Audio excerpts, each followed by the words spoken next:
going. Hey, it's Mario Armstrong. We are coming to you live from the Event Planner Expo 2023, and we are upstairs above the exhibit hall where there's so much activity with so many vendors that are taking place. And we have these special sessions just for you. And right now we're going to talk about sales, because we all need that. Like, it's all good to get the marketing and all that stuff, but you better know your ROI. You better be able to sell in order to keep your business sustainable. And with us, we have three great experts that's going to talk about that with us today. We have we have Channing Muller right here from DCM Communications. Hi, yes, Channing. Sir. Thank you How are you? for having me. Sure, good to see you. Glad you're here. We have Anna Steinberg, who's with Hotel on Rivington. Good to see you. Good to see you. And we have Shannon Combs with Lux Events LLC. Good to see you, Shannon. Glad to be here. Thank you. Okay, these sessions are power-packed, short, and to the point. So we're going to bypass all the fluff, and we're going to say, what's your best sales technique? And I'll go to you first. Absolutely, it is qualify your leads. How do you do that for you? For me? Oh, absolutely. I immediately start with, first of all, I do a lot of video, like they talked about yesterday, because I have a service-based business. I am here to teach other people how to connect their marketing to sales.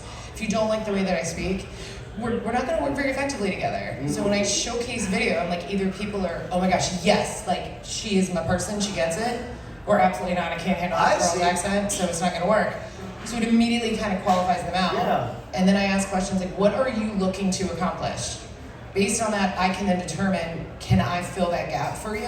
Right. Or I'm not the right fit for what you are looking for, in which case, here's other people you could talk to. I love the idea of using the power of video to show who you truly are, so that you're not trying to always adapt yourself to someone else in order to get their business. It's more like, no, this is who I am, and that will attract who it needs to attract. Oh, absolutely, and that's how you get the reoccurring revenue. It's not just the one sale. I want to work with the people who I've worked with for the past 8 years and to continue on as their businesses grow. We call that LCV, people, lifetime customer value. Ooh, look at that, I love an acronym. It's very DC of you. For you, at the Hotel in Rivington, what about I would say it's the same thing in terms of qualifying your clients and just making it sure that that's a fit for both of you. For me, it's also face-to-face. Like, once I meet my client and it's given me that, time to build that trust and relationship, I'd say 95% of my clients that have qualified in terms of budget, once they meet me and I've created that bond with them, majority of the time I close the sale. So for me, it's like, I need to meet them, I need to stand there and show them what my venues look like, what I can perform and what I can get them, and then I create that experience, and then normally they come back. Okay, great. All right, so we got 2 on qualifying leads, and we heard how they do that. I'm going to put you on the spot a little, Shannon, see if you can come up with something different, because we know you got to qualify, unless you have a different technique on how you do that. Of course. I do. Okay. So essentially, for me, social media is probably my primary means of reaching out and qualifying sales, because it allows me to target, like we all have spoken about, my demo. I tend to have more of a broad audience because I'm also attracting consumers with my business. But I would definitely say qualifying the leads, I'm piggybacking off of everyone, and ensuring that you're targeting the right people. It took me a while to realize, after obviously putting in quite a bit of money into ads, who my defined target market was. So essentially, definitely want to make sure you know who you're targeting, and that way your dollars aren't being wasted. So explain really quickly, give me a tactical approach as to how you're using, say, social to qualify people. What are you doing? Are you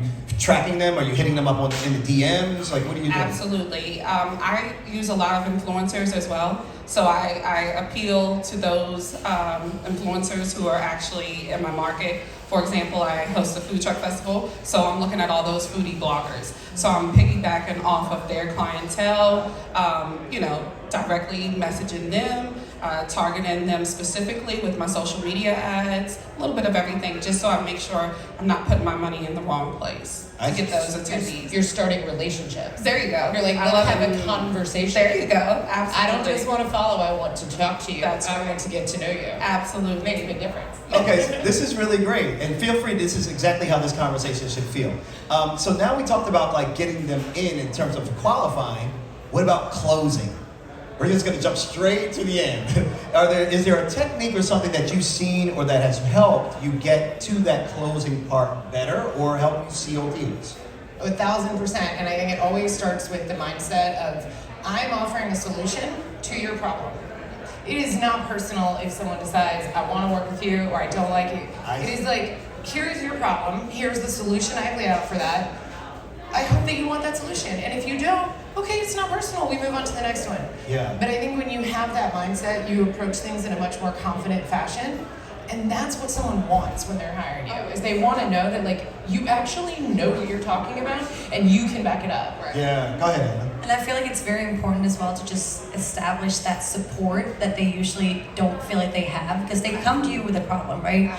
So for me, it's like, hey, I know you have this issue, let me solve it, let me support you through the process, and every time I feel a little hesitance from the client, I'm gonna jump right in and catch you. Yeah. And so, go ahead, Shannon. I also say have a plan. Usually when I come to my clients, I have all the paperwork like lined up. I give them the outline. I'm like, this is what it is. So that way I kind of take away their ability to kind of give me that no. It's like, you have no option but to say yes. So, Because you've made it as easy as possible And for them to give you their money.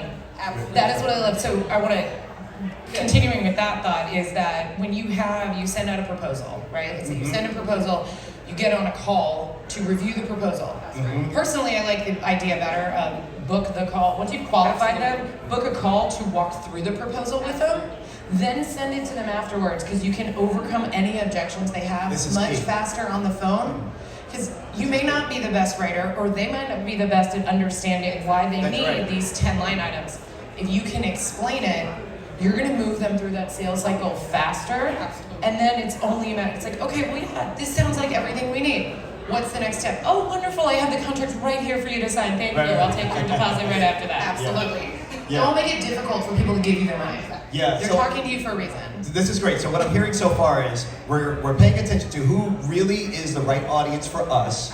And we've heard different ways of getting to that. Everything from paying ads to really try to identify that, from understanding who they are to saying, here's who I am, and you either work with me or you either vibe with this or you don't.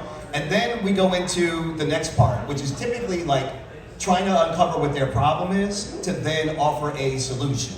And then we get to the close. So I kind of skipped over the middle on purpose because I wanted to hear what you all say about the close. But many of you have said we listen to what the problem is and we try to make it easy. So that means I'm hearing that your active listening skills are very high. Are we doing more talking than listening in these scenarios? Absolutely not. Yeah, I was gonna say, I think we're on the same page with this. So how do you get to more listening and less talking from you? Because most people try to sell their idea as opposed to hear the problem. You do exactly what you're doing right now, what I started my career doing. Asking questions. Ask a question and then be quiet and let them talk. That's key. Like, live in that uncomfortable silence as they figure it out.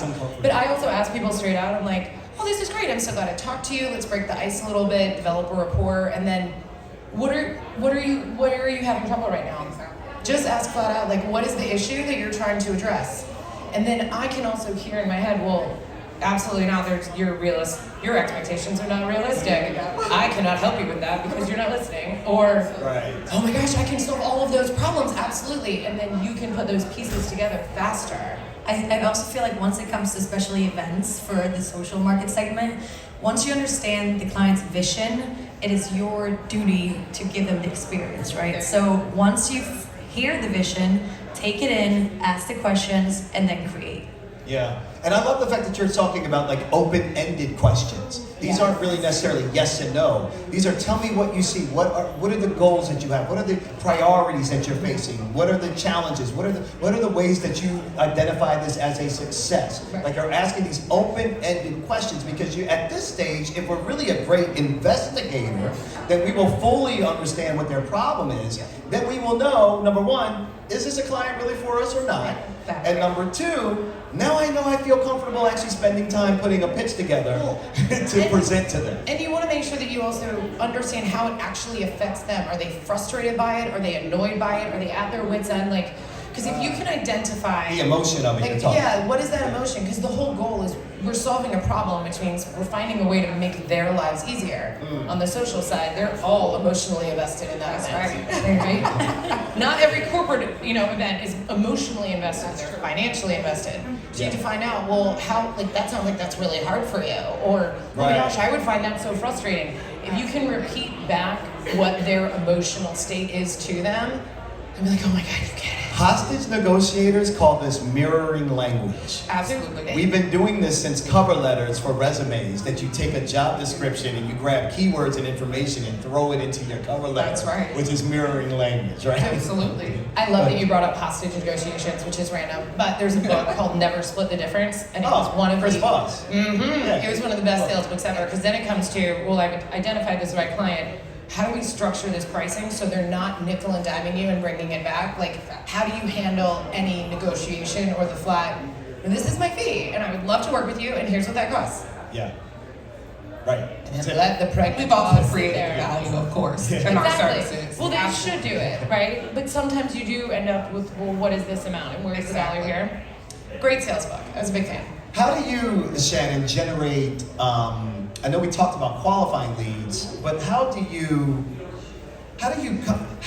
decide when you're going to spend the effort on putting a pitch together so that you're not working for free in advance? So I'm a social butterfly. I tend to kind of come at my clients on a social aspect. So I might be like, hey, let's, have a dinner or something. For me, reaching people and getting those sales is typically on a referral basis, word of mouth. People know about me. And so typically a friend or some sort will introduce me. And from that point on, I'll feel comfortable in a social setting, kind of throwing that in there. I see. And then they're like, hey, let's meet on Monday. Then we can talk business. Yeah. So that's typically how I kind of sort of work my Do you clients. also have a reforal process? I do. What's I your ask for the referral the entire time. So say if my clients found me on LinkedIn or they found me on Facebook or Google, that's where I'm going to ask for that referral. I might send out that proposal, and at the bottom of my email signature, I might have conveniently added, hey, tell a friend about me. Click here to refer. You want to ask for that throughout the process, so you want to ensure that people tend to forget at the end how great you were, how many fires you put out, that sort of thing. So that's I love typically. that. I love it's true that we really think about well, wait to do that after they get their outcome.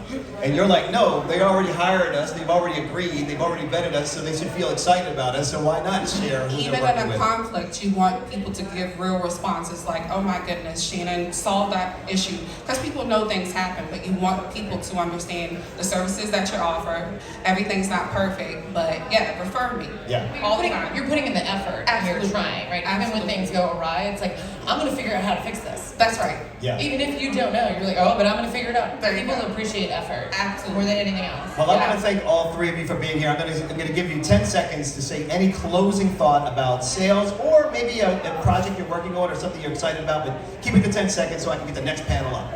I just want to reiterate what you said up front is you can have all the best marketing in the world, and I create a lot of that marketing for my clients, but if it does not connect to sales, it does not matter how pretty your website is or how many leads are coming in or how many likes you get on Instagram. You have to know how to convert those people and make sure they're the right ones for you. Yeah. Always connect Perfectly marketing and stated. sales. Perfectly stated.